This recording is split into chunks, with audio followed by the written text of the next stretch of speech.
Beleza. Vocês estão vendo isso daqui? Tá compartilhando direitinho aí para vocês? Tá. Estamos vendo sim. Então, beleza. É o seguinte. Capítulo 2 trata de eletrostática, o capítulo 3 também. Continua tratando de eletrostática. Só que a ideia do capítulo 3 é introduzir um formalismo matemático um pouco mais complicado, porque é para resolver problemas de equação diferencial. Enquanto no capítulo 2 a gente encontra principalmente o campo elétrico via potencial elétrico, no capítulo 3 a gente continua fazendo isso, só que resolvendo problemas com a matemática mais complicada. Então, no capítulo 2, a gente tem o potencial elétrico dado por 1 sobre 4πε0, integral de ρ, de R' de tal linha, sobre R manuscrito. Então, essa aqui é a principal equação que a gente tem para encontrar o potencial, desde que a gente conheça... Bom, a gente sempre precisa conhecer essa distribuição de carga ρ. Sempre entre aspas, nos problemas de contorno onde a gente resolve a equação diferencial, às vezes não precisa. Às vezes a densidade de carga está em algum contorno que a gente conhece já o potencial. E aí entra como uma condição de contorno. A gente vai ver direitinho como que são as questões das condições de contorno no capítulo 3. Mas esse aqui é a principal equação que a gente tem para o capítulo 2. Tendo o V, a gente encontra o E como sendo menos o gradiente. Então, tipo, tem o V, tem o E. Pronto. O foco da física mesmo é o E. O E é a nossa grandeza mais importante. A gente trabalha com o V porque o V ele é matematicamente mais fácil de ser trabalhado.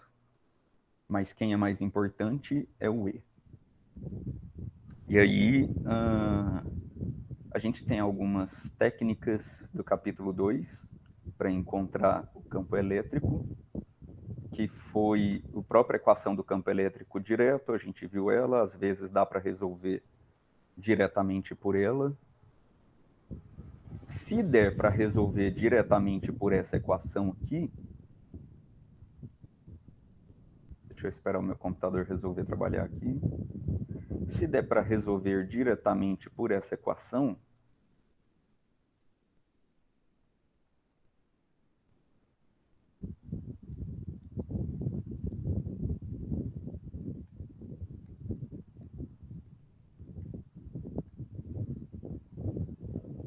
é porque dá para resolver por essa daqui. Nunca vi nenhuma situação onde a integral do campo elétrico é mais fácil do que a integral do potencial.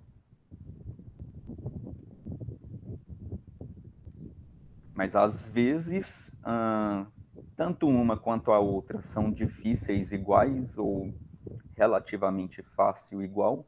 Então você pode ir direto para a integral do campo elétrico se quiser, mas em geral essa daqui é mais fácil, costuma ser mais fácil, porque essa daqui é um escalar, né? Essa daqui você sempre tem que resolver 3 componentes de integral, porque você tem um versor aqui no final que vai te dar, se você fizer, por exemplo, em coordenadas cartesianas, você vai ter que decompor ela em direções x chapéu, y chapéu e z chapéu, e aí você vai ter 3 integrais para resolver, na verdade, ao invés de uma.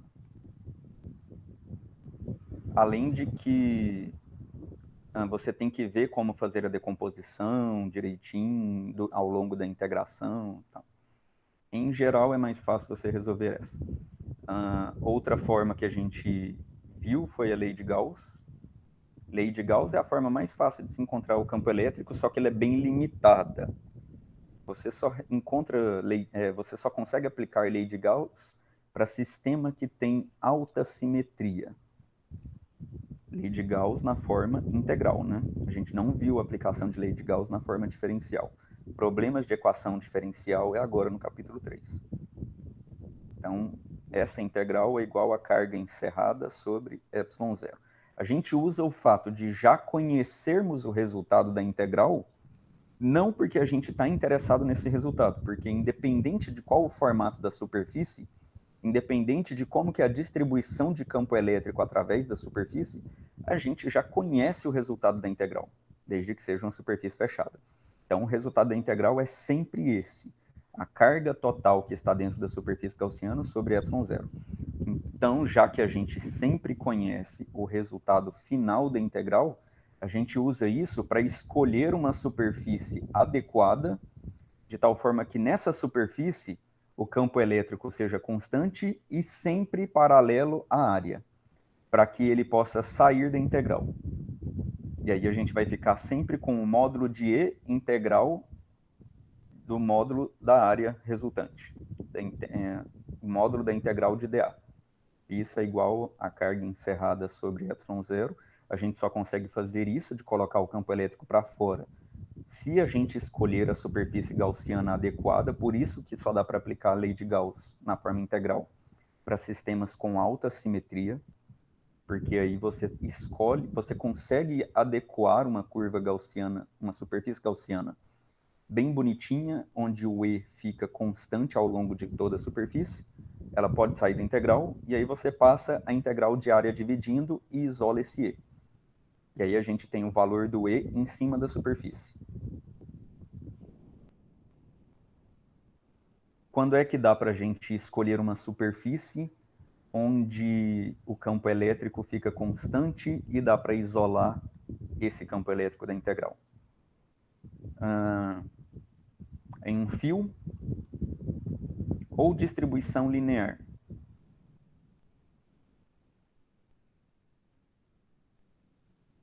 Linear uniforme de carga. Então você tem um fio eletrizado ou tipo um poste. Você não tem um fio porque você não pode desprezar o raio, mas de repente você tem um cilindro. Mas esse cilindro, a distribuição ao longo do comprimento de carga, ele tem que ser independente desse comprimento. Se você tiver mais carga concentrada aqui embaixo do que aqui em cima, aí você não tem uma distribuição com simetria adequada para você fazer, por exemplo, uma superfície gaussiana num formato de um cilindro. Porque você precisa que as linhas de campo elétrico sejam exatamente radiais em um sistema de coordenadas cilíndricas, fique ao longo do raio do cilindro, e isso não vai acontecer se você não tiver uma distribuição de carga uniforme ao longo do comprimento. Se você tiver mais carga concentrada aqui embaixo, por exemplo, você vai ter mais linhas de campo concentrado aqui embaixo e menos linhas de campo concentrado aqui em cima. Consequentemente, o campo elétrico vai dar uma dispersada. O campo elétrico, aonde ele está mais concentrado, ele vai tender a empurrar as linhas de campo que estão menos concentradas e o campo vai se espalhar assim. Ele vai ficar torto, ele não vai ficar retinho na direção radial. E aí você não consegue mais as linhas de campo paralelo à área e nem constante ao longo da área. Então você quer as linhas totalmente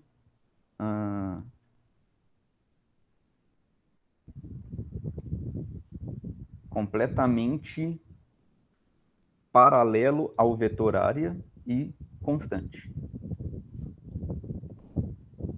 Então você precisa de uma distribuição linear uniforme de carga numa esfera, tem que ter uma distribuição esférica, ou no plano. Só essas três simetrias. Você tem que ter um plano infinito, e não é qualquer plano também não. Tem que ser um plano um plano infinito. Vou colocar um infinito entre aspas, porque na física infinito sempre significa grande, não realmente infinito. Então você tem que ter um plano infinito com carga uniforme também, com sigma uniforme. Pela mesma questão do fio aqui, porque você precisa das linhas de campo completamente perpendicular a esse plano. Se o sigma não for uniforme, se você tiver uma concentração de carga maior nessa região, as linhas de campo aqui, como vão ser mais concentradas, elas vão tender a se espalhar assim, ó. Elas não vão sair perpendiculares ao plano. elas podem até sair perpendiculares ao campo, mas assim que elas saírem, elas vão tender a entortar. Mas se esse plano aqui não for condutor, e provavelmente não vai ser, porque senão você não conseguiria uma região com a distribuição de carga mais localizada do que em outras, e aí se esse cara não é condutor, então você provavelmente não vai ter isso, você não vai ter o campo saindo perpendicular, ele já vai sair com inclinação. Se ele já sair com inclinação, aí você não vai poder escolher uma superfície com tampas paralelas a esse plano, para você ter as linhas de campo completamente perpendiculares à tampa, e como a tampa vai estar sempre à mesma altura do plano, à mesma distância do plano, o campo é constante. O valor do campo em todos os pontos do plano seria o mesmo valor. Então, se você tiver concentrações de carga localizada no plano, também não dá para aplicar lei de Gauss. Você precisa de simetria das linhas de campo. Você só consegue simetria das linhas de campo se o sigma for uniforme.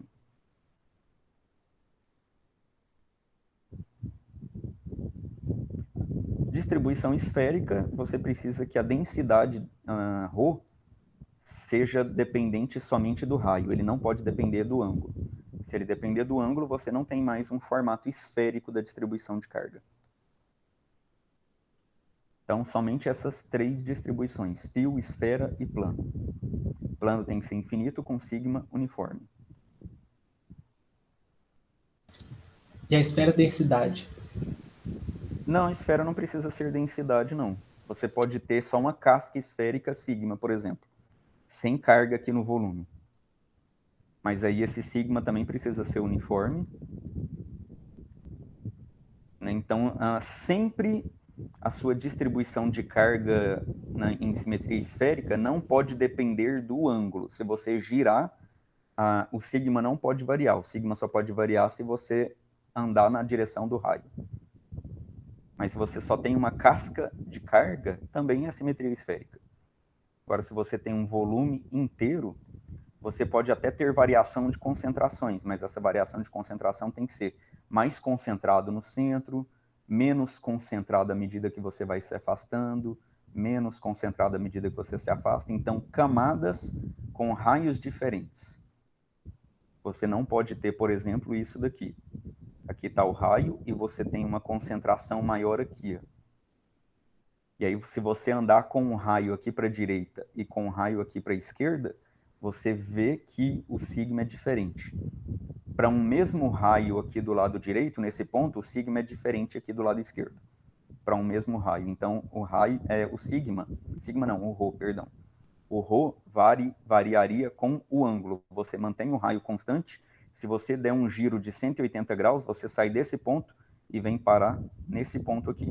E aí ele variaria com o ângulo e você não tem mais uma simetria esférica. Por que você não tem mais uma simetria esférica? Porque a gente fala que a gente pode até ter uma ilusão de que isso daqui é esférico por causa do formato do objeto. Você olha para o objeto é uma esfera. Mas se você apagar o objeto e olhar só para a carga deixou de ser esférico. Tipo, você tem a esfera, e vamos supor que você tem uma distribuição aqui. Aqui tem uma concentração, e aqui tem uma concentração menor, aqui tem uma concentração menor, aqui tem uma concentração menor. Você olha para o objeto é esférico, mas se você apagar o objeto, a distribuição de carga deixa de ser esférica. Isso que é um formato todo doido. Então, a distribuição de carga tem que ser esférica. Por que a distribuição de carga tem que ser esférica? Porque as linhas de campo têm que ser perfeitamente radiais. Assim você consegue uma superfície gaussiana, que se você pegar uma casca esférica como superfície gaussiana, as linhas de campo e o vetor área vão ficar todos paralelos em todos os pontos, e como a distância do centro até a superfície é constante, você vai ter que o campo elétrico é constante. Agora, imagina se você tem uma concentração de carga maior nesse ponto do que nesse ponto. O campo elétrico nessa região aqui da superfície gaussiana vai ser diferente daqui. As linhas de campo vão se entortar. Elas não vão ser completamente radiais, porque a distribuição de carga não tem um formato esférico. Então, as linhas de campo precisam ter simetria. Então, distribuição em um sistema de coordenadas cilíndrico. Você precisa que as linhas de campo sejam radiais naquele sistema de coordenadas cilíndrico. Isso daqui eu estou tentando desenhar uma circunferência numa determinada altura. Aí aqui eu tenho uma outra altura. As linhas de campo saindo radiais. Linhas de campo saindo radiais. Então, num sistema de coordenadas cilíndrico, as linhas de campo sempre são perpendiculares ao eixo do cilindro. E radiais porque sempre apontam ao longo da circunferência que é perpendicular ao eixo desse cilindro. No plano, você sempre precisa que as linhas de campo sejam perpendiculares a esse plano.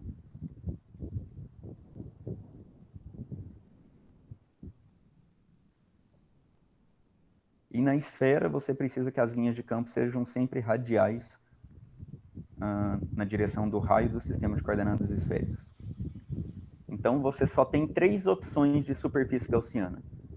Superfície cilíndrica, onde essa tampa aqui não tem fluxo, e o fluxo, na verdade, se dá na superfície lateral curva.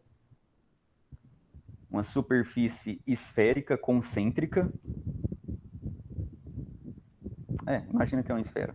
Ou uma superfície que pode ter qualquer formato, no caso do plano, só que você precisa de 2 tampas, e essas tampas precisam ser planas, paralelas ao plano carregado. Onde você tem uma tampa em cima e uma tampa embaixo. A gente costuma desenhar cilindro também, então você pode aplicar um cilindro para cá, só que no caso do fio, necessariamente é um cilindro, e aqui não é necessariamente um cilindro, mas a gente costuma usar um cilindro, só que o fluxo acontece na tampa, enquanto aqui o fluxo não acontece na tampa, o fluxo acontece na superfície lateral.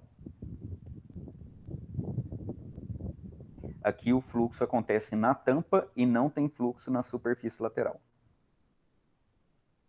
Mas aí a tampa tem que ser plana, paralela ao plano carregado. Só que não precisa ser cilindro, porque você pode ter, por exemplo, uma superfície com esse formato.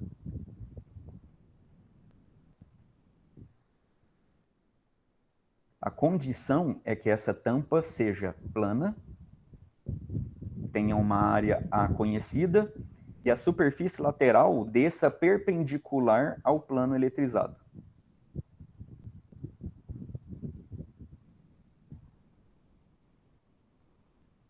E aí você tem essa outra tampa embaixo aqui também. As 2 tampas, a de cima e a de baixo, são paralelas ao plano eletrizado. E aí você vai ter fluxo na tampa de cima e na tampa de baixo, e não tem fluxo na superfície lateral. Mas o cilindro é o caso mais fácil, porque você não precisa ficar desenhando esse troço aqui, trambolho estranho, né? Então, lei de Gauss é a situação mais fácil de se calcular campo elétrico, mas é a mais limitada, porque você só resolve para problemas de alta simetria.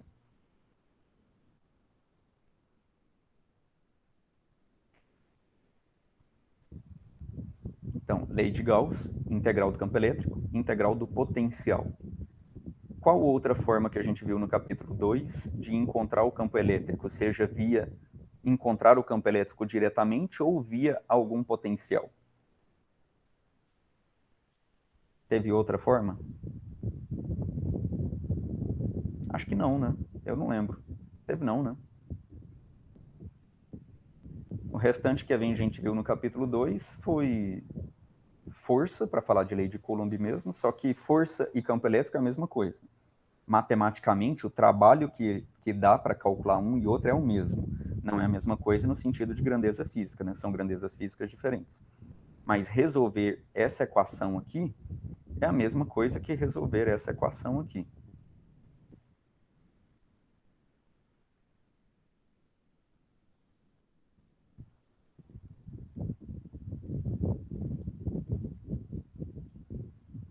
Então, você só acrescentou a carga, porque agora essa carga está sentindo esse campo elétrico.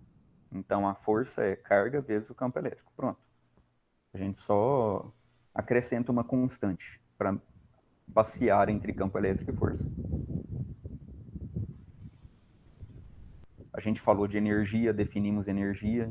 Por meio da energia que a gente pôde definir o potencial, porque a gente definiu o potencial como sendo diferença de energia dividido por carga. Então, essa se tornou a definição. Consequentemente, se tornou menos a integral de E escalar dl. Porque a definição de energia é menos integral de F com Q escalar dl. E aí, como a gente divide pelo Q, esse Q aqui some. E outras formas de escrever a energia também. Falamos de capacitância e tal. Então, a gente definiu algumas outras propriedades na eletrostática, mas o principal tudo é campo elétrico. Então, beleza, capítulo 3.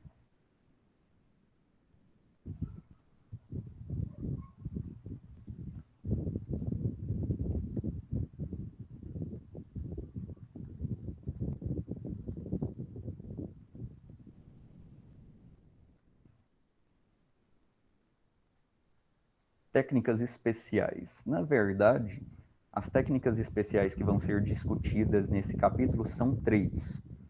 A primeira vai ser método carga-imagem.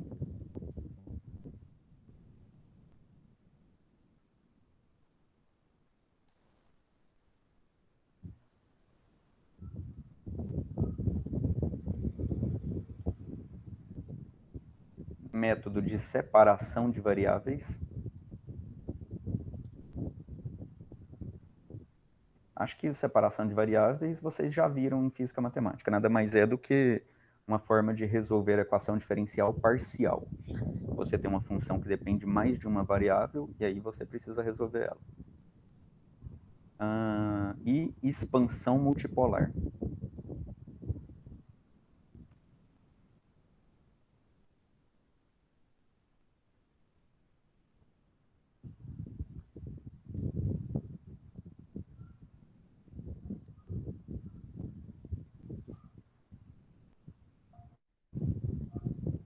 Com exceção da expansão multipolar, a expansão multipolar trabalha diretamente com a integral. 1 sobre 4πy0, integral de ρ, de r' de tal linha,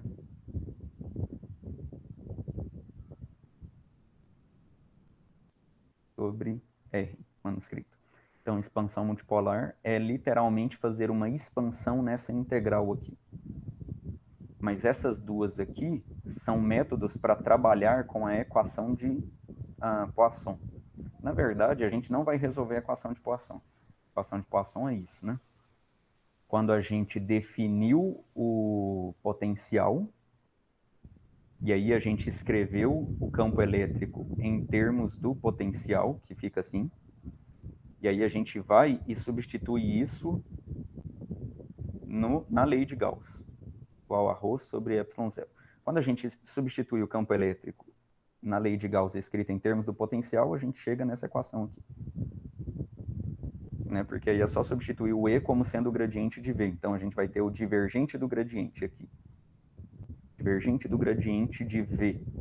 E esse menos, a gente coloca ele aqui do lado direito. Então, fica isso daqui. É a equação de Poisson. Só que a gente não vai resolver o livro aqui, no capítulo 3, ele não resolve nenhuma vez um problema de equação de Poisson.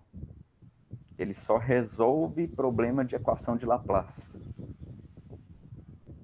Então, o método carga-imagem, a gente vai usá-los para resolver a equação de Laplace.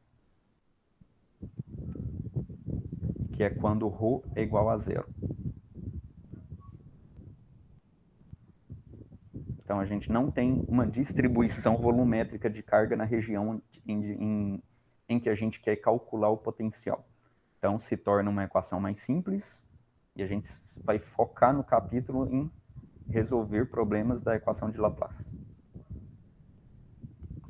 E esses dois métodos são para facilitar resolver isso daqui.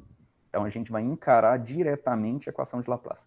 Embora método da carga-imagem, na verdade, não resolve a equação de Laplace diretamente. Ele é um método para pegar um atalho.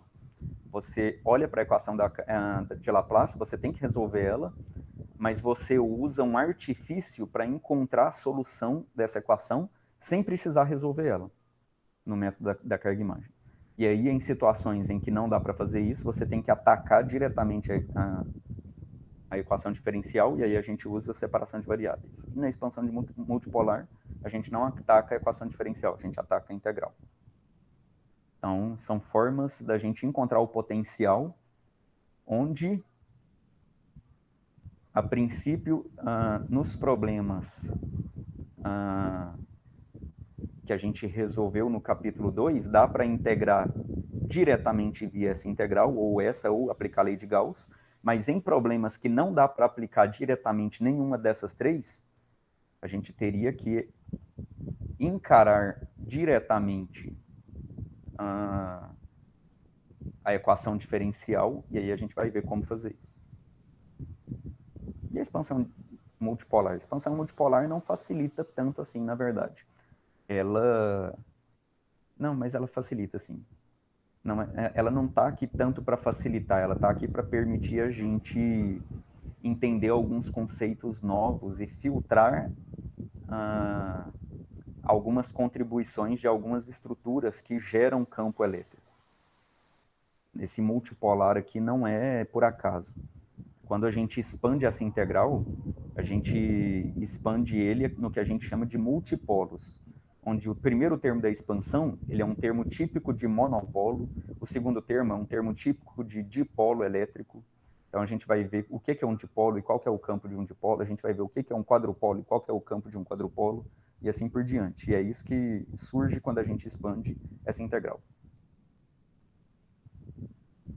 Para isso, vamos discutir primeiro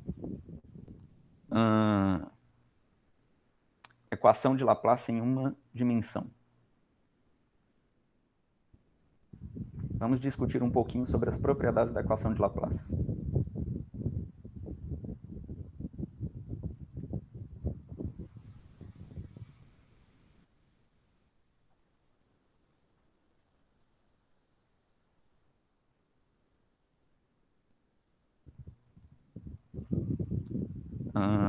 Então, beleza. Vamos fazer o seguinte. Vamos supor que V ele dependa somente de uma variável. Então, suponha que o potencial dependa somente da variável x.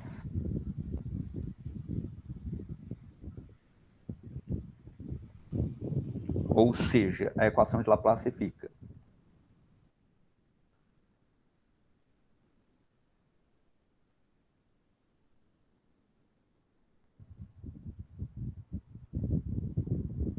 que é isso daqui, torna-se. Então, como que fica essa equação aqui, se depende só do x? O laplaciano são as derivadas segundas em relação a x, y, z, né? Então, vai ser... Na verdade, eu ia colocar del, mas se depende só de uma variável, vai ser a derivada total. d2v d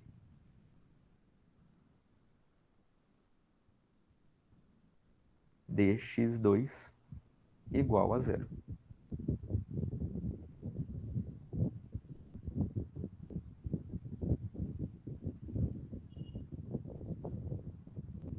Então, isso daqui é a nossa equação de Laplace. Se a gente tem um problema unidimensional, a gente tem que resolver ela, e isso daqui é a situação matemática mais simples possível. Qual que é a função v que é solução dessa equação diferencial aí? Dá para fazer de cabeça isso. Falem aí para mim, qual é a função, qual é o tipo de função que a derivada segunda dá zero?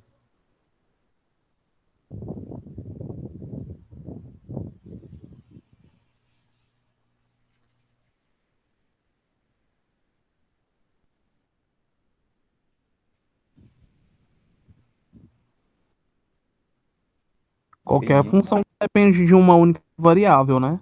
Qualquer Assim, função depende de uma única variável. Que função é essa? Uma função que depende de uma única variável?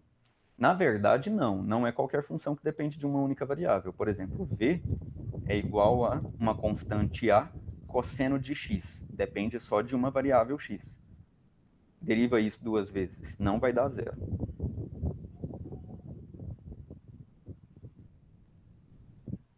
Deriva uma vez, dv dx vai dar menos a seno de x, deriva de novo, d2v dx2 vai dar menos a cosseno de x, de novo.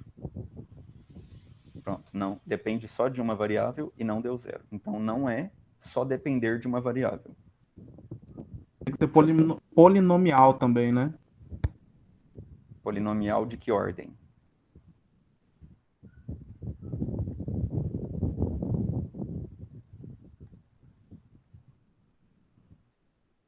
Ordem 2, né? Ordem 2? É que aí deriva uma vez, cai para 1, deriva de novo, cai para 0. Certeza que se derivar duas vezes cai para zero? Tem que ser uma, né? Aí dá zero. Tem que ser uma, aí dá zero. Que aí duas Porque cai para uma ordem 2 constante. cai para uma constante. Isso. Tá certo, eu me equivoquei. Então, ax mais b é uma função linear. Uma função linear você deriva duas vezes, dá zero. Pronto, uma função linear. Então, de cabeça, a gente sabe a solução dessa equação diferencial aí. O a e o b são constantes que surgem da integração. Se a gente fosse resolver essa equação diferencial aqui, a gente resolveria ela por integração, e aí você integra uma vez, surge a primeira constante, você integra de novo, surge a segunda constante. E aí essas constantes, elas são desconhecidas. Só que você tem um problema físico específico que você quer saber qual é a função que fala qual que são as propriedades, no caso aqui, do potencial elétrico para aquela situação. Então, você precisa conhecer as constantes. Como que a gente encontra essas constantes? A e B são obtidas por meio das condições de contorno. O que é uma condição de contorno? Vocês já usaram isso em física matemática, não já?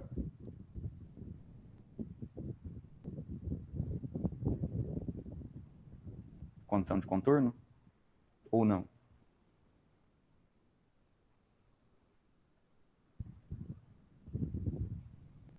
Sinceramente, eu não me lembro.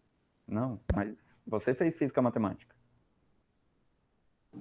Fiz sim. Certo. Condição de contorno. Nem deu, não? Não, pode ser também. Pode ser também. Você também pode Foi aplicar mais ou a menos condição de ideal. contorno dele. Mas física matemática também.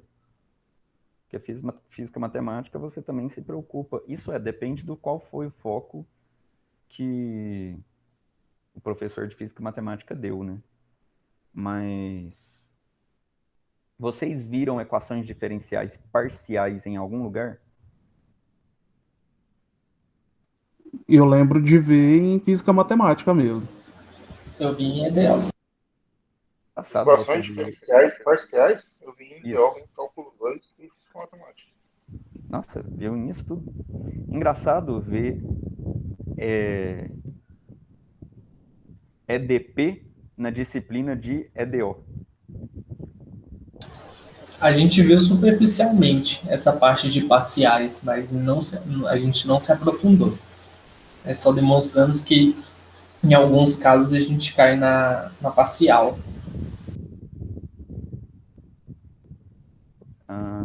Beleza. Isso daqui é uma EDO. EDO é sempre quando você tem uma função de uma única variável. A sua variável é x e pronto. E aí a sua derivada são derivadas totais. É isso daqui. Equação diferencial parcial é quando as suas derivadas são derivadas parciais, porque você tem uma função que depende de mais de uma variável. É só isso que diferencia uma equação da outra. Numa, a sua função é de uma única variável, na outra, a sua função é de mais de uma variável. Então, uma equação diferencial nessa função aqui, que tem derivadas em x, y e z, é uma equação diferencial parcial.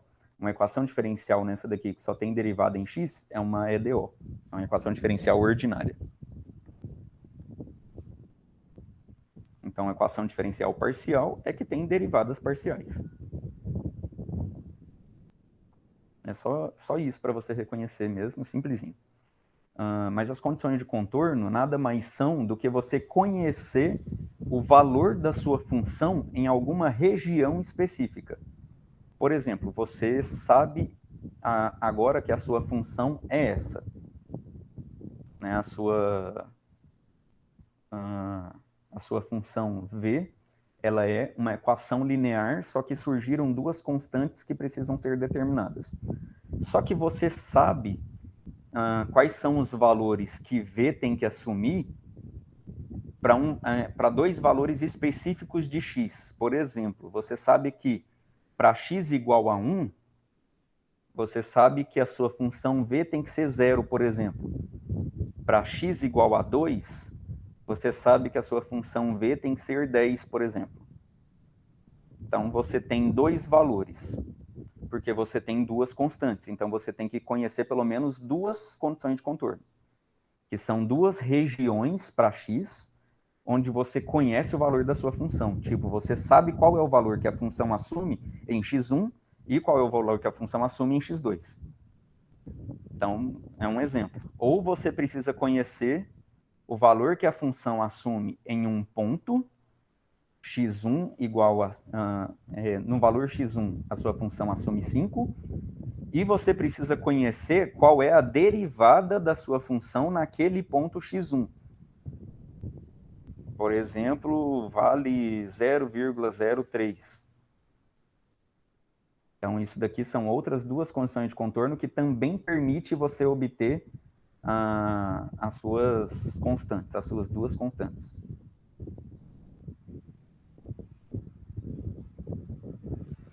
Afinal,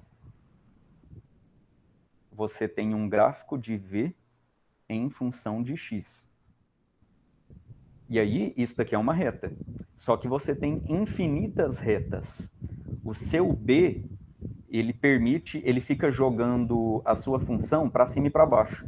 Então, ou você tem essa reta, ou você tem essa reta, ou você tem essa reta, ou você tem essa reta para diferentes valores de b. Para diferentes valores de b, você tem essa família de funções possíveis. E para diferentes valores de a, você tem infinitas inclinações possíveis. Então, você tem infinitas inclinações possíveis em infinitas alturas possíveis. Só que você tem uma única reta que satisfaz o seu problema físico. Qual dessas retas aí que é a que você quer? Para isso, você precisa ou dessa condição de contorno, que é falar assim, nesse ponto x1 e nesse ponto x2, eu sei que o meu valor v1 para x1 é esse, e o meu valor v2 para o ponto x2 é esse. E aí você sabe que é essa a reta que você quer, porque vai existir uma única reta que passa por esses dois pontos. Ou essa condição de contorno aqui, onde você sabe um único ponto na onde a reta passa, que é esse daqui, você não sabe o segundo ponto. Você sabe um ponto, Só que aqui existe infinitas retas com inclinações diferentes que passam pelo mesmo ponto. Mas se você conhecer também o valor da derivada naquele ponto, o valor da derivada significa saber qual é a inclinação. Então você sabe qual é a altura da reta que passa naquele ponto, só que aí você tem infinitas retas, pois você tem infinitas retas com infinitas inclinações que passam no mesmo ponto, mas conhecer a derivada significa conhecer qual é a inclinação da reta. E aí você acha exatamente também qual é a reta certa, se você conhecer um ponto e a derivada naquele ponto. Duas condições de contorno que não funcionam é você conhecer, por exemplo, a derivada do potencial no ponto x1 e é conhecido,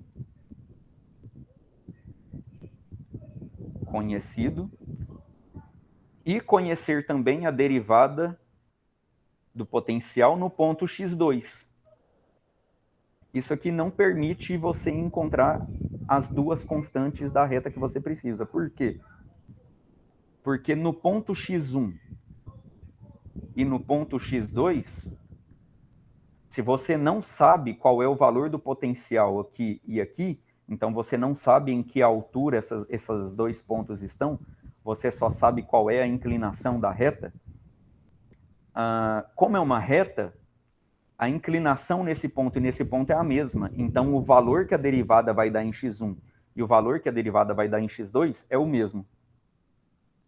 Então, a tangente do ângulo aqui e a tangente do ângulo aqui é igual. Você só tem uma informação se você tiver a derivada em dois pontos diferentes. É como se tivesse no gráfico ali só o valor de B, né? Vai ter várias, você não sabe qual que é a relação. Se você conhecer só a derivada, você vai conhecer só o A, você não vai ter como descobrir o B. Porque o B te dá a altura da reta. Com o valor de derivada, mesmo que seja derivada em mais de um ponto, você só vai descobrir a inclinação, você não vai descobrir em que altura que aquela reta está. Então, essas coisas que são as condições de contorno, você ter alguns valores específicos do potencial, conhecer valores específicos do potencial para alguns valores da variável independente. Que nesse caso aqui, como a variável independente ela é posição, a gente chama de condição de contorno, justamente porque você precisa conhecer o valor da função em alguma região específica do espaço. E nesse caso, é contorno. Tipo, como a gente está falando num sistema unidimensional, qual é o contorno que a gente tem da nossa região de interesse?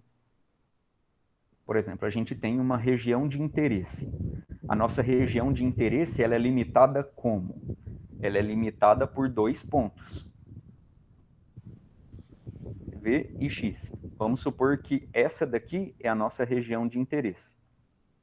A nossa região de interesse é limitada por dois pontos. A gente poderia definir como sendo região de contorno os dois pontos que limitam a nossa região de interesse, e para a gente conseguir determinar qual é a nossa função particular, a gente precisa saber qual é a função nesses dois pontos, nos contornos que limitam a nossa região. Então, condição de contorno é porque realmente se refere a região que limita a região de validade da nossa função. Vocês vão ouvir falar muito na física de condições de contorno e de condições iniciais. O que diferencia condições de contorno de condições iniciais? Para que serve condição inicial? Também serve para a gente resolver, quando a gente tem uma equação diferencial, serve para a gente determinar constantes que estão genéricas naquela equação diferencial, e assim a gente encontrar qual é a nossa equação particular. Porque se você tem uma constante aqui indeterminada, você tem qualquer função. Você tem infinitas funções possíveis, porque você vai variando o valor das constantes. Para cada valor de constante, você tem uma função diferente. Mas você não quer infinitas funções possíveis, infinitas soluções possíveis. Você quer uma função específica que vale para o seu problema. Para determinar qual é a função que vale para o seu problema, você precisa ajustar aquela solução ao seu problema. Para ajustar, você precisa conhecer alguns valores específicos que a sua função assume em algumas regiões específicas do seu problema. Quando você ajusta a sua solução em algum contorno do problema, é condição de contorno. Mas quando a sua solução depende também do tempo, não depende só da posição, você pode conhecer quanto que vale, por exemplo, você tem uma função de R e T. Quando você conhece o valor da função V para alguns valores de R, isso é condição de contorno. Mas quando você conhece o valor que o V tem que assumir para alguns valores de tempo, isso é condição inicial.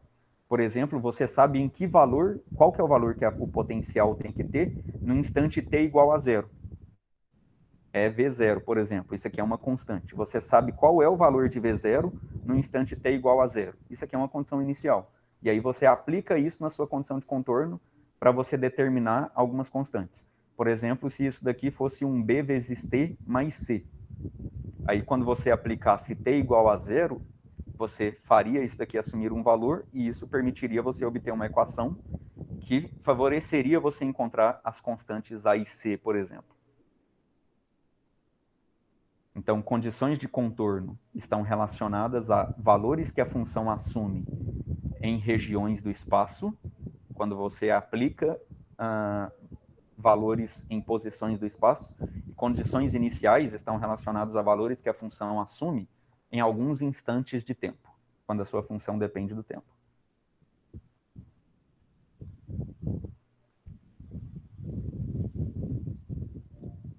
Então, beleza.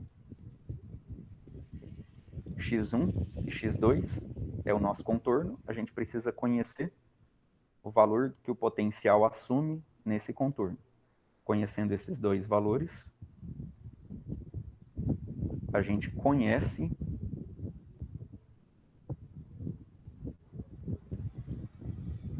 qual é a função particular, ou seja, qual é exatamente a reta que passa pelos dois pontos que a gente conhecia o valor deles. E aí a gente determina o A e o B que satisfaz o nosso problema específico.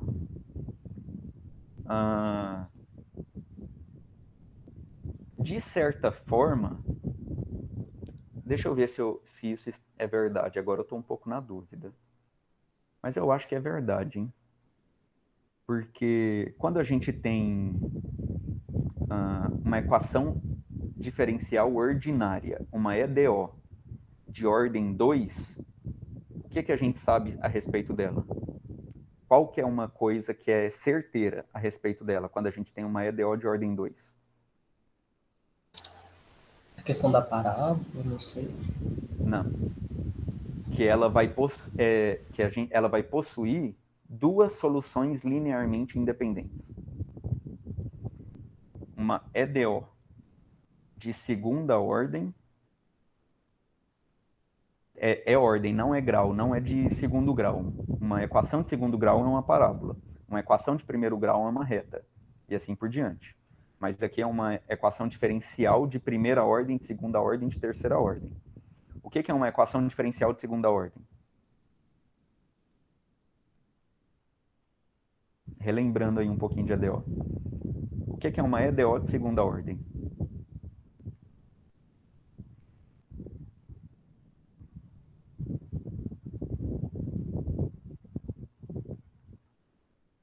Lembram? Esqueceram? No corpo da equação, ela vai ter uma dx, né? Como fala, gente? Uma derivada só, né? E no mesmo corpo ela tem também a função, uma segunda derivada. Ela não precisa ter um dx, igual essa daqui. Ó. Essa daqui não tem uma derivada primeira, só tem a derivada segunda. Mas é isso daí, ela tem que ter a derivada segunda. Se ela é de segunda ordem, tem que ter a derivada segunda, mas não só isso. A derivada de maior ordem dela tem que ser a segunda, né? É bem parecido com a equação do segundo grau, né? É isso mesmo. A ideia. Exatamente, bem parecido mesmo. Se você tem uma derivada segunda, mas você também tem uma derivada terceira aqui, Então, isso daqui é uma derivada de terceira ordem, mesmo que a derivada segunda esteja aqui, porque a maior ordem de derivada que você tem é a terceira. Então, é a ordem da derivada que determina a ordem da equação diferencial. Então, uma equação cuja maior ordem de derivada é uma derivada segunda, ela é uma EDO de segunda ordem. E o que a gente sabe a respeito disso é que ela vai possuir duas equações linearmente independentes. Se você tem uma equação diferencial ordinária, isso só é válido para ordinária, viu? Não é válido para equação diferencial parcial. Se você tem uma equação ordinária de segunda ordem, você vai ter duas soluções para ir atrás. Achou as duas soluções, você não precisa perder tempo indo atrás de uma terceira solução possível, porque só existe duas mesmo, que são linearmente independentes. E aí você tem a solução geral como sendo uma combinação linear das duas. Nesse caso aqui, é uma equação linear e uma constante. São as duas equações. São as duas soluções. Isso que eu ia perguntar para o senhor, porque estava aparecendo muito uma solução de Estava EDO de aparecendo só segunda uma. ordem. Aí eu poderia achar esse A e B por meio do princípio da superposição? Não. Não? Princípio da superposição aqui...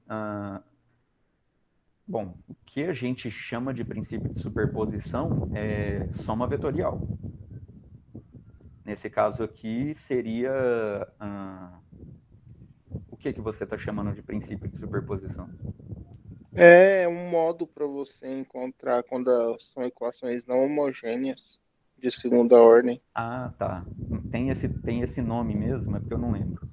É que fica, se eu não me engano, a solução geral é C1 vezes alfa mais C2 vezes alfa. Ah, tá. Não sei. Mas não é esse o caso, né? Porque aqui ela é homogênea. Aí não dá. Não. Quando você tem uma equação não homogênea, por exemplo, a equação de Poisson, se você tiver isso daqui, o que a gente tem? Como que é a solução disso? Necessariamente, a solução da equação homogênea faz parte dessa daqui, e você precisa de mais uma solução que engloba a parte não homogênea, que é o fato disso aqui não ser igual a zero. Então, uma equação diferencial ordinária de segunda ordem não homogênea, ela vai ter três soluções, que são as duas linearmente independentes da parte homogênea, mais a solução da parte não homogênea. Ela sempre tem as soluções da parte homogênea, mais uma parte não homogênea. E aí eu acho que você não usa a técnica que você faz para combinar e obter a solução da parte homogênea, ou melhor, da parte não homogênea. Não sei se tem como você usar isso para determinar a constante, hein? Porque você já usa isso para determinar a terceira solução. Você precisa necessariamente de condições de contorno ou condições iniciais.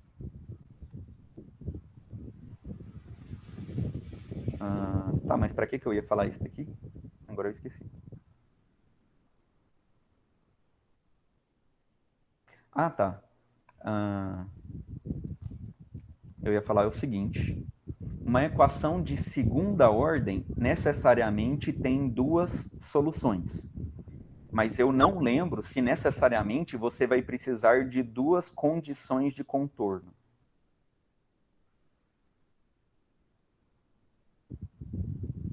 Mas isso só seria válido para EDO, não para EDP.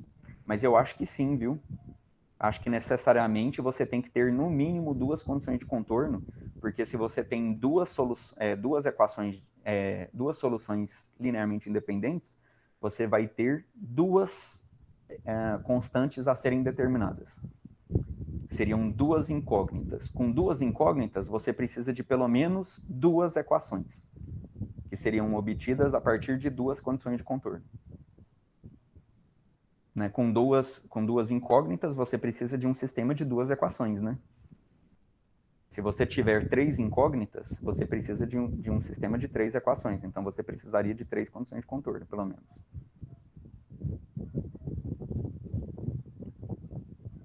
Mas essa parte de se é uma equação de segunda ordem, você vai precisar sempre de duas condições de contorno, eu não tenho certeza. Mas eu acredito que sim. Mas essa aqui é a parte, é o exemplo matemático simples de uma dimensão. Que conclusão a gente tira daqui? Que conclusão que a gente pode tirar disso? De propriedade da equação de Laplace.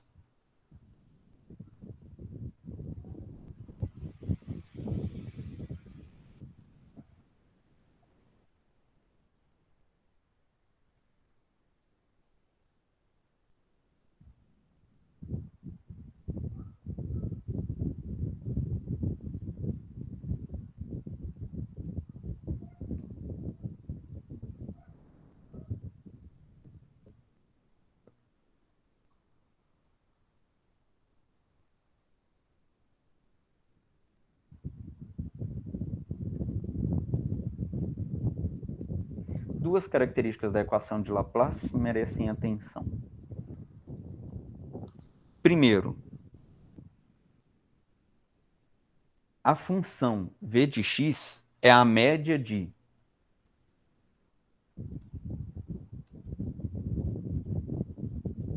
v de x mais a e v de x menos a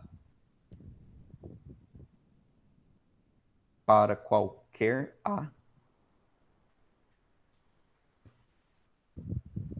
Ou seja, o v de x ele é igual a 1 meio de v de x mais a mais v de x menos a.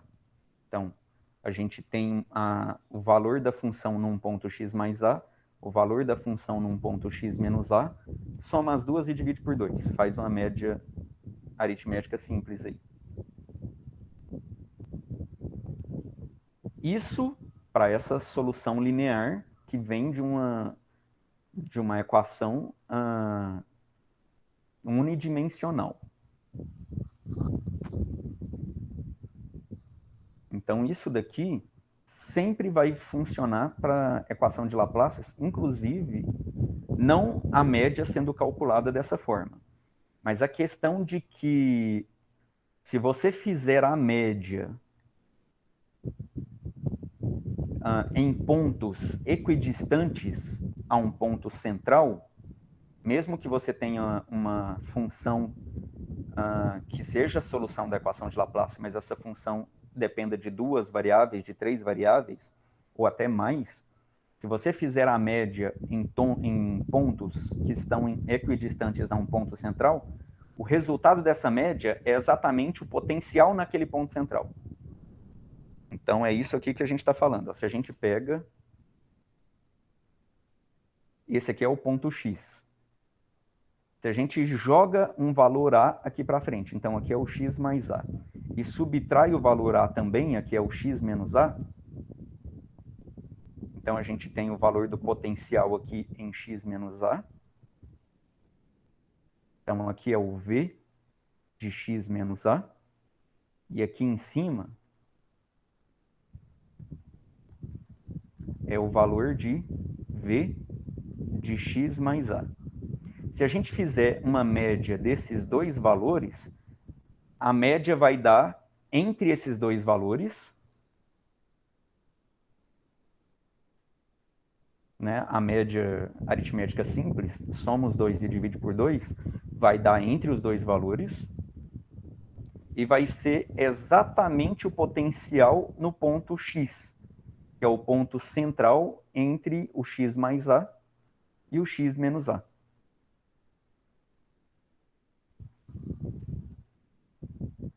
Como consequência disso, surge a segunda propriedade que a gente vale destacar aqui da equação de Laplace, que é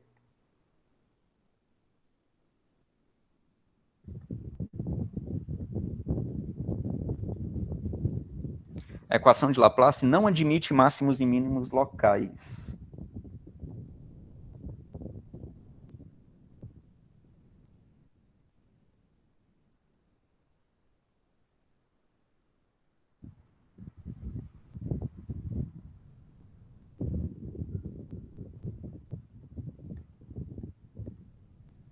locais. Valores extremos de V devem ocorrer nas extremidades.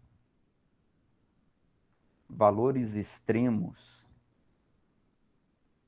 de V, ou seja, máximos e mínimos,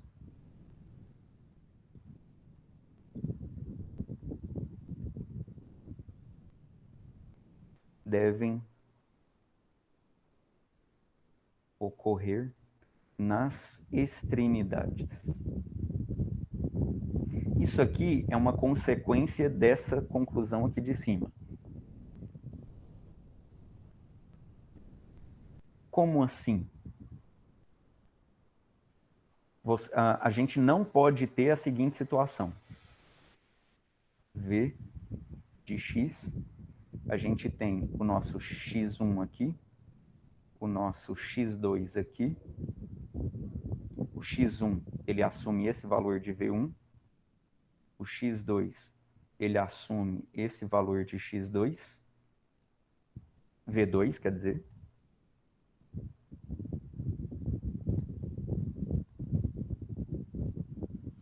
A gente não pode ter uma função desse tipo aqui, ó.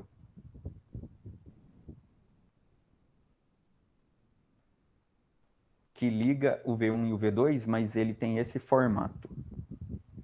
Aqui existiria um máximo. A gente não pode ter máximos.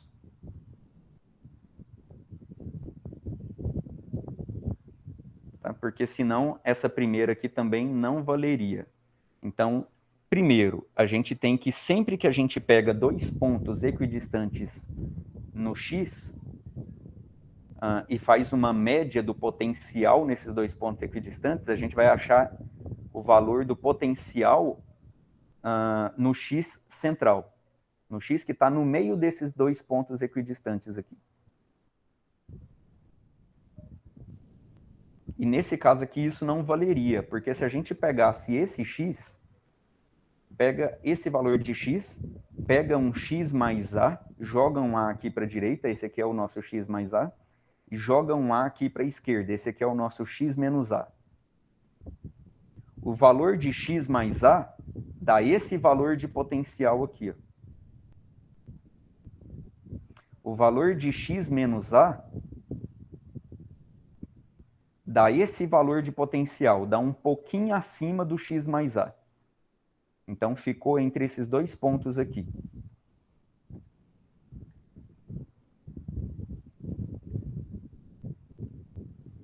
Então, esse ponto de cima é o potencial no ponto X menos A, e esse ponto de baixo é o potencial no ponto X mais A. A gente vai e faz uma média desses dois valores. A média sempre tem que estar no meio. Você nunca faz a média entre dois valores e o potencial dá maior. Só que aqui o potencial daria maior. Se a gente fizesse, na verdade, a média entre dois pontos equidistantes a esse ponto central. Só que esse ponto central é um ponto de máximo. E a gente não teria a média do potencial desses dois pontos aqui, de um lado direito e de um lado esquerdo, quando a gente soma e subtrai a média não daria esse valor aqui que dá um máximo. Daria um valor entre os dois. Então, esse cara aqui não pode estar acima do valor do potencial desse ponto e do potencial desse ponto. Teria que estar, quando muito, em queda, assim, ó, já que esse ponto aqui está com potencial maior do que esse, ele teria que estar sempre em queda. Para que, se a gente sempre pegasse dois pontos de um lado direito e de um lado esquerdo, a gente obtenha o valor do potencial central, dando sempre o mesmo resultado da média. Então, nunca pode acontecer de ter um mínimo ou um máximo local no meio da curva.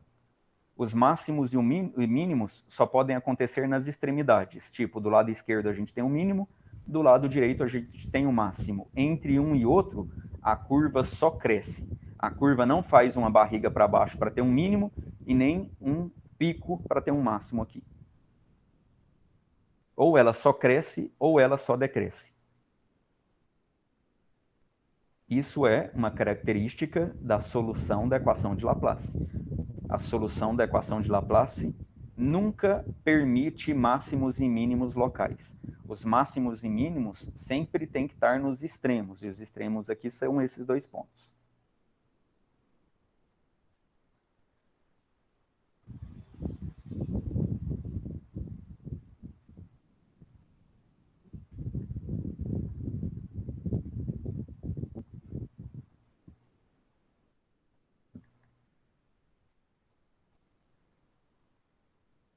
Equação de Laplace bidimensional.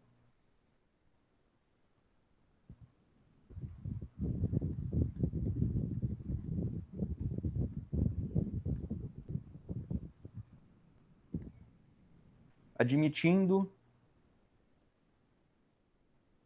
uma função v de xy, que depende desses dois parâmetros.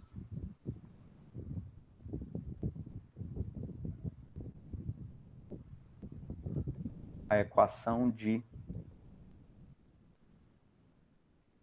Laplace torna-se, agora, derivada parcial, d2v dx2 mais d2v dy2. E isso aqui é uma EDP, é uma equação diferencial parcial.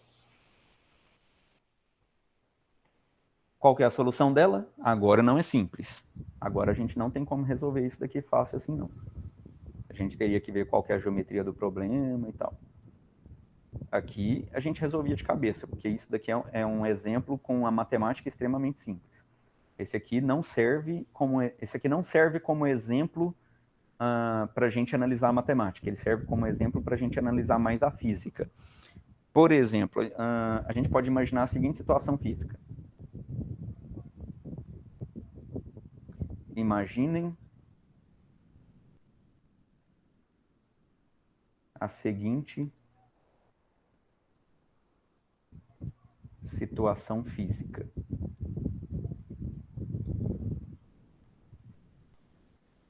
A gente aqui tem uma caixa de papelão.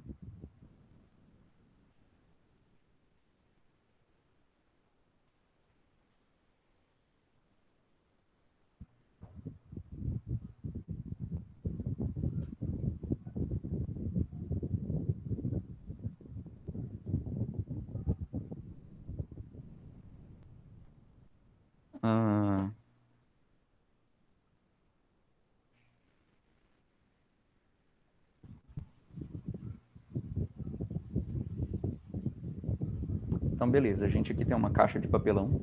Vamos imaginar que a gente vai pegar uma tesoura. Deixar preto ainda. E aí a gente vai recortar essa caixa de forma sinuosa, sabe? De forma ondulada, mais ou menos assim.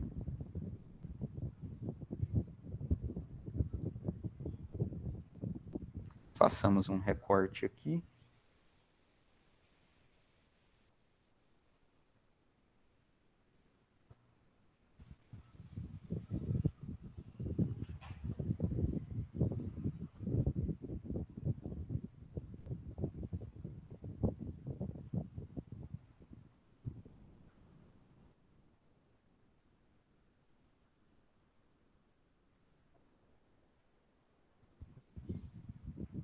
Algo mais ou menos assim.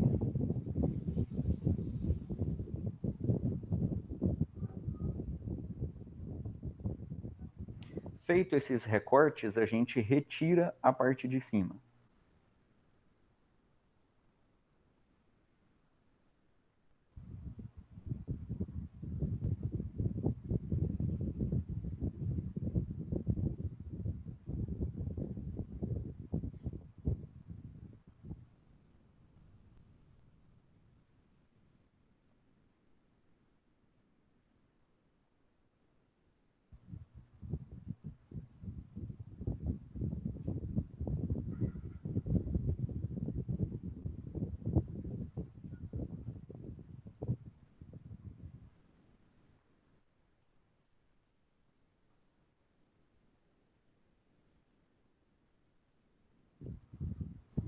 Beleza. E aí a gente tem essa caixa com essa borda toda ondulada. E aí a gente vai pegar uma borracha, uma membrana de borracha, quase como se fosse um balão, só que um balão é muito duro, né? Um balão, se você rasgar ele e tentar esticar ele, ele vai ser muito duro, e se você tentar envolver ele aqui nessa caixa, é mais provável que ele vai amassar a caixa toda.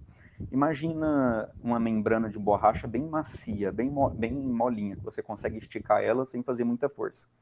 Então vamos imaginar que a gente estique essa membrana de borracha aqui por cima, e aí a gente vai e assenta ela sobre a caixa.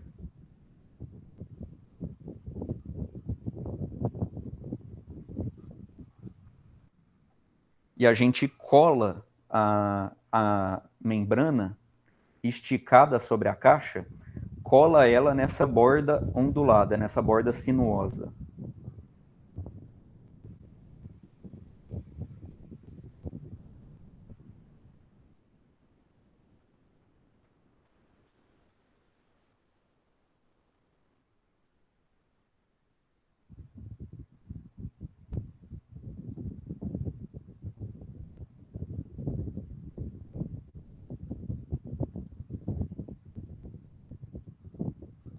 O formato que essa membrana vai adquirir aqui em cima, ele vai ser descrito pela solução da equação de Laplace.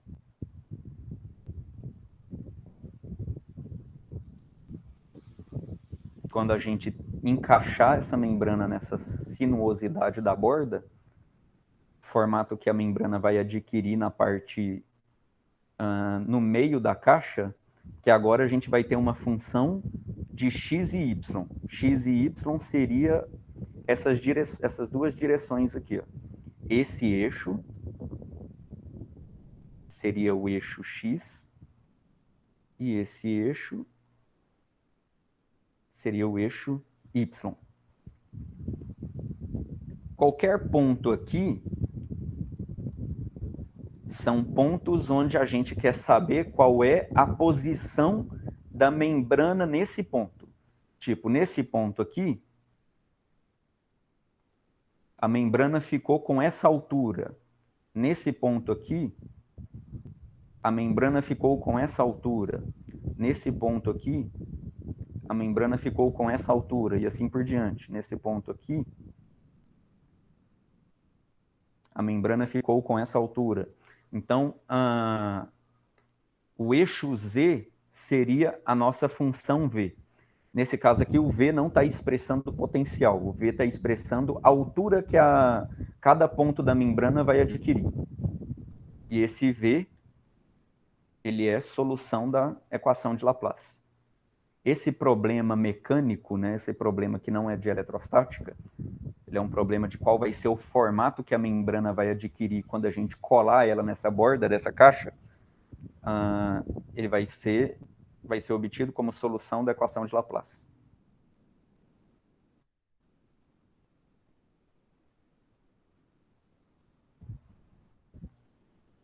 E nesse caso, a gente está desprezando a força gravitacional sobre a membrana. A membrana ela é muito leve e a gente pode desprezar, por isso que isso daqui é zero. Se a gente estivesse considerando o peso da membrana, isso daqui teria que ser igual a alguma coisa. Não seria igual a zero. Aí a gente não estaria com um problema de equação de Laplace. Isso aqui seria uma equação de Poisson. A equação de Laplace é só quando é igual a zero. Quando o Laplaciano é diferente de zero, é equação de Poisson.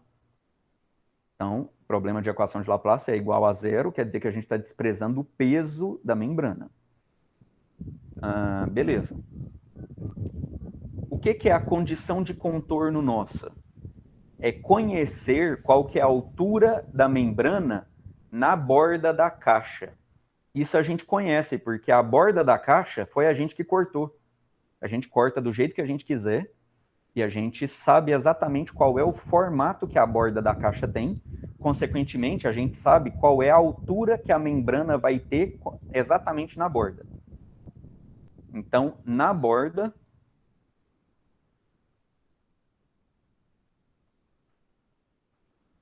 conhecemos V.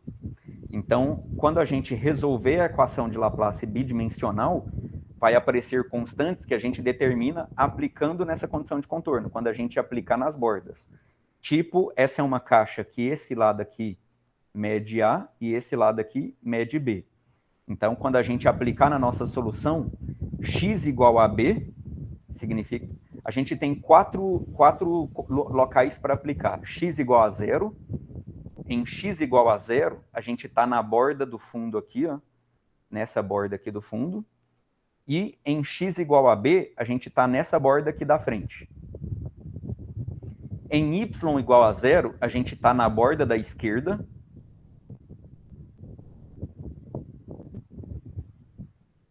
Em y igual a 0, a gente está na borda da esquerda. E em y igual a a gente está na borda da direita. Então, a gente tem 4 regiões para aplicar as condições de contorno. Y igual a 0 e y igual a x igual a 0 e x igual a b.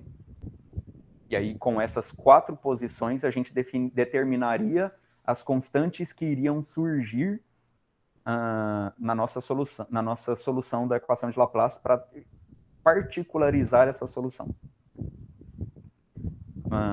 Mas beleza. Então, a gente conhece as condições de contorno. E a pergunta é, qual é o formato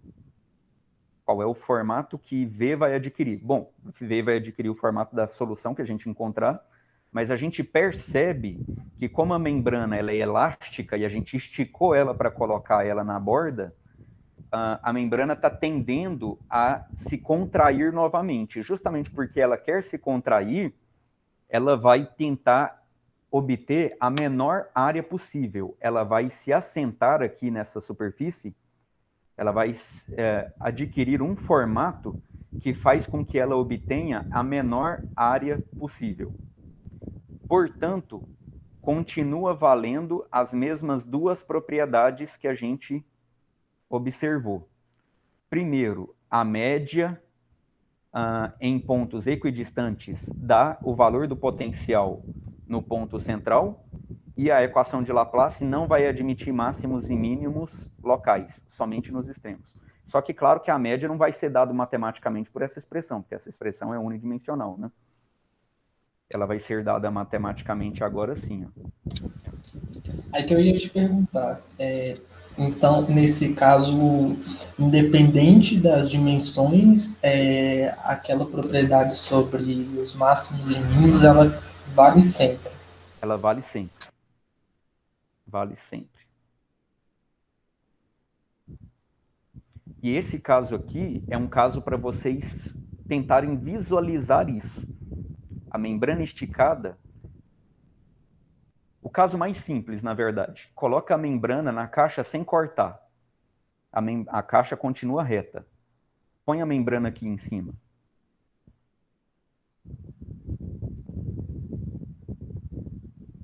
Qual que é a área que a membrana vai adquirir? Se ela ficar plana. A membrana não vai assumir esse formato aqui, ó, de criar uma barriga. Por quê? Ela só faria isso se a gente colocasse um pauzinho aqui embaixo empurrando ela para cima. Ou se a gente tivesse um sistema fechado, a gente colocasse um canudinho e soprasse ar aqui para dentro. E aí a gente fizesse uma diferença de pressão entre a parte interna e a parte externa. Coisas do tipo assim, sabe? Então a gente percebe um problema físico onde vocês enxergam por que não surge máximo e mínimo. Porque nesse caso, onde vocês estão enxergando fisicamente um problema onde a solução desse problema é uma solução de equação de Laplace, por que ele não admite máximos e mínimos? Só que é um porquê para esse caso específico, de uma membrana esticada. Isso não permite vocês enxergarem um problema eletrostático, por exemplo, mas é um exemplo de um caso fácil de enxergar. Não é fácil de enxergar a matemática. Então, a gente deu o exemplo unidimensional, porque ele é fácil de enxergar a matemática. Mas esse aqui, bidimensional, a matemática dele é difícil, mas tem esse exemplo aqui que ele é fácil de você enxergar a física por trás dele. A menor área possível seria plana. Por quê? qual que é o valor do, não do potencial, mas V aqui representa a altura. Vamos supor que essa altura seja, C. A altura da caixa seja C. Qual é a condição de contorno?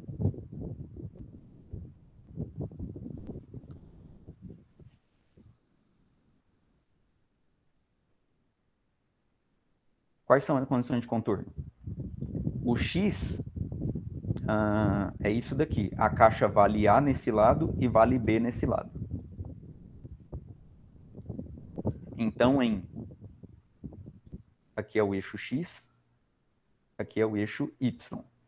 Em Y igual a 0, que é esse lado aqui, a altura vale C. Em Y igual a A, que é esse lado aqui, a altura vale C. Em X igual a 0, que é esse lado aqui, a altura vale C. Em X igual a B, que é esse lado aqui, a altura vale C. Ou seja, o contorno é constante, é C fora a fora. Se o contorno é constante, é C fora a fora, qual que é o valor que a solução de Laplace pode assumir aqui? C. Então, o valor do potencial vale quanto? C. O valor do potencial, a solução de Laplace para um caso onde o contorno é constante, a solução é aquele mesmo constante. Por quê? A solução não pode ser uma função que varia. Se a solução dentro dessa região for uma solução que permite o valor subir ou descer, o que vai acontecer? A gente vai ter um pico aqui ou vai ter um mínimo aqui, sendo que o contorno é constante. Se o contorno é constante e a equação de Laplace não permite máximos e mínimos a não ser na borda, a pergunta é: existe máximo e mínimo na borda? Não. Na borda é constante.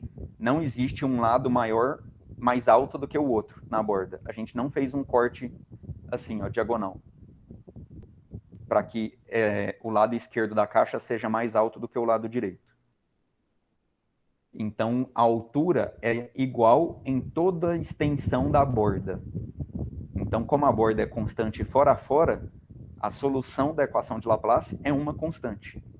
Porque todos os pontos que não estiverem na borda não podem ser máximo e mínimo. Como que você faz para um valor não ser maior nem menor do que uma constante? Ele ser igual à própria constante. Deu para entender isso? Deu. Então, nesse caso, onde a borda é constante, a única solução para a membrana é que ela fique constante também, ela fique esticada num plano. É a única solução possível para essa equação de Laplace. Você não pode formar uma barriga para cima, nem uma barriga para baixo. A não ser que você aplique uma força para baixo ou uma força para cima, e aí deixou de ser a equação de Laplace. E aí vai virar, deixou de ser zero, vai aparecer uma força do lado direito, vai virar a equação de Poisson. A equação de Poisson permite máximos e mínimos fora da borda.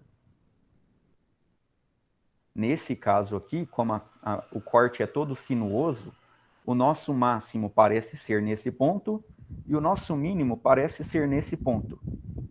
De qualquer forma, a gente vai ter um formato de membrana que vai ser tal que vai tentar obter a mínima área possível. E aí, se a gente pegar esse ponto aqui, ó, e a gente pegar pontos em torno dele, que é uma circunferência, quais são os valores de potencial que esses pontos em cima dessa circunferência assumem? São esses valores aqui, ó. Não de potencial, mas de altura. Se a gente fizer a média das alturas em todos esses pontos, pega essa altura, essa, e sai fazendo a média dessas alturas, o resultado vai ser essa altura do ponto central. Como que a gente calcula essa média? E eu só vou escrever a equação agora e encerro, tá?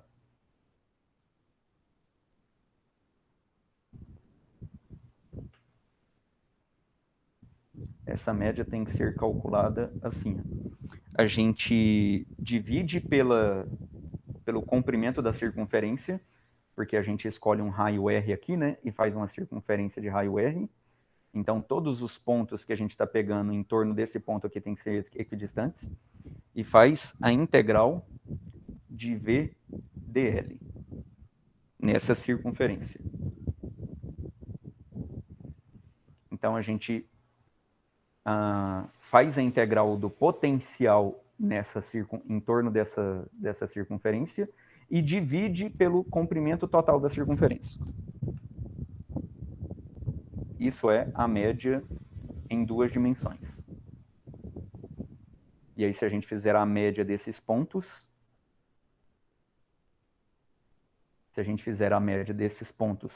nessa circunferência aqui, vai dar o potencial exatamente no ponto central aqui. Se existisse uma barriga aqui, ó, então não teria como dar a média. Você pegaria todos os pontos abaixo e a média daria um valor bem acima do que todos os pontos que você está usando para fazer a média. Não faz sentido. A média sempre dá um valor intermediário entre os pontos que você usou para fazer a média. Certo? Portanto, não existe máximos e mínimos locais. Os máximos e mínimos só acontecem nas extremidades, só acontece no contorno. Na região entre o contorno não acontece máximos e mínimos locais. Tranquilo, gente? Aula que vem a gente só fala da parte tridimensional para a gente associar diretamente ao problema eletrostático, porque os problemas eletrostáticos, eles são tridimensionais. Chamada. O Paulo saiu já, né? Acho que a internet dele estava caindo, que ele estava saindo e entrando toda hora. É uma sacanagem essas aulas online, cara. Vive dando problema. Mas, dúvidas até o momento? Acho que não.